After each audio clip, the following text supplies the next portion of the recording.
Hello everyone and welcome back to the GameSpot stage here at E3 2015. It's time for my takeover. Danny and Chris have had their day. It's now time to, with me is Rex and Alex from Media Molecule here to show off some Tearaway Unfolded. So guys, we obviously played and loved Tearaway on the Vita a couple of years ago. Why are we bringing it to the PS4?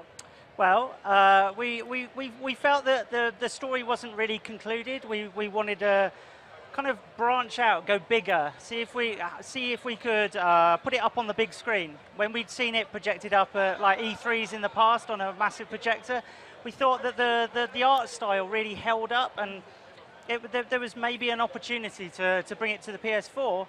But obviously, we designed the game it was so integral with the Vita hardware that we weren't sure whether it would be achievable, and ultimately we had to kind of tear everything up and start again, and that's how we've ended up with Tearaway Unfolded. So let's talk a little bit about how you've actually moved from the Vita to the PS4. So obviously the DualShock 4, it does have a touchpad on the front, but not the one on the back, which was kind of important because, you know, the great moments in the game where your fingers could pop through. Exactly. So how we kind of maybe change those around a little bit for the new console? Well, I mean, the most important thing for us was to just identify what things just weren't going to work at all and just get rid of them. You know, obviously the pushing into the world was a very, very Vita-specific thing, and it just didn't feel that we would do it justice by trying to port that over. We tried experiments of like turning the pad upside down and pushing on the touchpad, and it's just, you know, it's a mad idea. So we just moved away from that, got the whole team together as a game jam, and like just really explored what was new about the DualShock 4. And there was just a whole bunch of features on there that we didn't feel had been really exploited yet. Yeah, so let's talk a little bit about what you've actually implemented, because I mean, especially in games nowadays, the touchpad is kind of wasted. I feel like it's not really living up to its potential. It's usually used as a pause menu. Yeah. So what have you done for that? Well, as Alex is going to show us now, as we swipe into the world on the touchpad, it sends a gust of wind into the paper world. You can see how it's all like folding and changing as we go through the environment. And you know, in a world that's so fragile, you can really feel quite powerful. You know, just a simple swipe, and you see how it's all changing and unfolding. Early in the development of Tearaway, we had a pop-up book engineer come in and like show us how pop-up books work, and it's really fascinating to sort of get into the mechanics of what is possible with paper. Yeah, so we can see here the gust of wind. What other new functionality can we see? Say again, sorry? So we've seen the gust of wind here. Yep. What else are we going to be able to see? You'll be able to see, we can also use the light on the controller to shine into the world. It felt that it's kind of a mad thing to see this triangle of light shining out of the back of your controller all the time. Maybe it should actually shine into the TV. So as you move into like a darker space, you'll actually see how it's how it illuminates the messenger's journey and reveals a whole bunch of other stuff. Alex at the moment is taking a bunch of photos. It's a very unusual looking game. So and we found on the Vita that fans really enjoyed taking a lot of photos and sharing those. We've expanded that out with a bunch of new filters, and you can see here the animated GIF lens. That's my favorite one. So you can actually make your own little GIFs, upload them online. Oh, that's wonderful. It also seems better because whenever I was in public and I'd have to take a photo in Tearaway, I'd sort of be try not to look like I'm being suspicious on a train or something. Exactly. So a big part of it as well is that they use the Vita's front camera to put you into the game, because obviously you are in the sun, you're part of the game. Yeah. What about people who maybe don't have a PlayStation camera? Well, we've developed a new app. It actually uses the PlayStation app, so you don't need to download anything new. Oh. But if you've got a tablet or a phone lying around, then you can fire up the app on there. You can start creating on there, sending things into the world, start taking photos. The photos will go onto any paper that's near Etoile while she's standing, so you can sort of, player one can be running around and player two is like adding in textures, and it's kind of a way of really personalizing everyone's experience. That's wonderful. I mean, because that is a big thing of Media Molecule. Your ethos is kind of create and share. Yeah. And how has the reaction been to Tearaway? Because obviously with Little Big Planet, it's more obvious because you can see fan-created levels and such. with Tearaway, it's mostly people posting really adorable pictures of Atois to Twitter. Yeah, no, I mean, it was very important to us to sort of kind of grow the studio in terms of making a very story-based game and something that was had you know a good single-player experience, and then experiment with ways to bring in the creative elements, but as part of the overall package rather than being something that's off to one side, you know, like an editor or.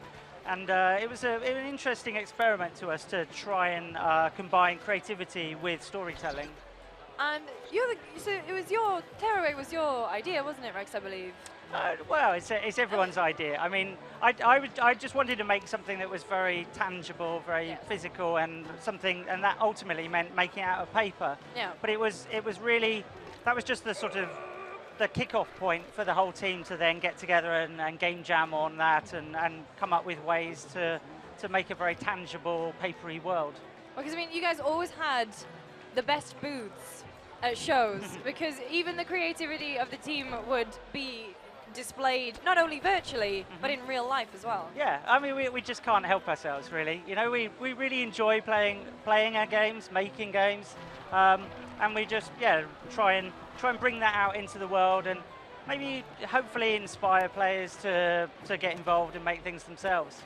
So you mentioned that you felt like there was more story to tell. So is that going to be in its own separate, you know, post where we know the Tearaway actually ends, or is it going to be integrated into the main game? No, I mean, it's still the same overall kind of journey that you're going on, but there's a lot of twists and turns along the way. We've widened the game out so that you could more side things to find, the more tricky stuff to battle with and deal with, as Alex is just about to take on some scraps here.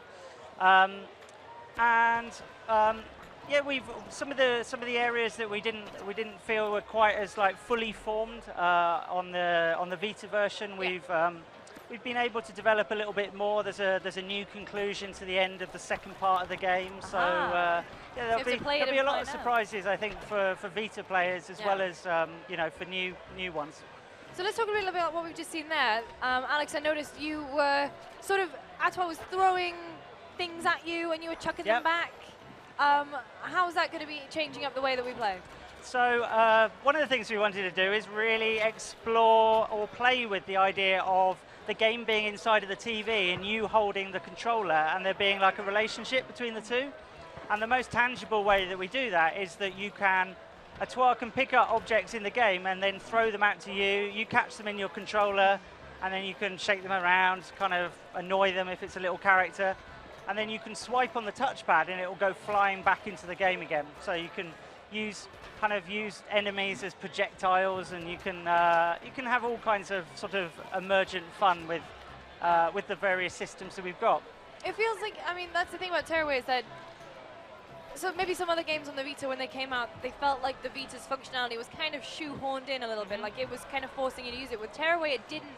It felt like a natural thing because you wanted to reach in and touch that world, and it's nice to be able to see that's carried over into the PlayStation 4 version. Yeah, I think it helps to have like a very strong sort of metaphor that really binds the whole game together with the paper world, you know. And as long as we get that right, we can actually start tearing away the fourth wall all the time and play with it a lot more, which I think, you know, worked out well on Vita, and we're taking it further with Unfolded. Something that's really pleased with is that a lot of the powers that we've added you can use them pretty much at any time. So it becomes a more personal. You can play it in a more personal way. You know, it's like use the powers that you like the most to deal in a battle. Whether you want to like swipe the enemies with wind and see them tumbling off a mountainside, whether you want to throw them out into the pad and shoot them into the side of the mountain, or, you know, there's a whole bunch of different ways to play with the same content. And when I played the game, I immediately fell in love with Atois. I mean, it's impossible not to. How do you forge that bond between player and essentially a player vessel, I suppose? I think, I mean, one of my favourite things is actually quite a subtle subtle element of the game is that as Atoir is running along, she'll often like just look over her shoulder. She's aware of the fact that we're outside of the game and we're kind of going on this journey with her. And we've been adding in a lot of new animations and reactions so that we just bring a little more of her character out. Yeah. As you can see here, we've just moved into this dark section, and by squeezing the trigger, you'll see how the light from the DualShock shines into the world. Yeah. I mean, in some form, it's kind of like a torch, but you know, we treat it as much more than a torch. It's a very sort of godly kind of torch that's shining in and changing the world. And it retains the shape as well, which kind of it's another great way of sort of making that bond, I suppose. Yeah. So what I mean, is there going to be new trophy support? I assume. Yeah. PlayStation 4. New trophy yeah, support. Yep. Share. Yep. Everyone's going to be sharing. Oh yeah. The Squirrel King. I mean. Yeah. Exactly. And the yeah. gifts. All about the gifts. Yep. There will be gifts everywhere. Our Tearaway.me website will be all the content from the PS4 version will be going up there as well, so players can see what the kind of stories and experiences that other players are having, and you know, hopefully just spam the world with gifts. You know, there's been enough cats on the internet. Now we need some squirrels. The time of the cats is over. You heard it here first. Guys, thank you so much for joining me, Alex, Rex. Make sure you stay tuned to the GameSpot stage because we've got so many amazing games coming out. Tell me quickly, though, when is Tearaway Unfolded hitting our PlayStation 4s? It is out in the start of September. September, early September. In the US and the 9th in Europe. Wow. Wonderful. Yeah. Guys, thank you so much. You. Make sure you stay tuned to GameSpot for more coverage from E3 2015.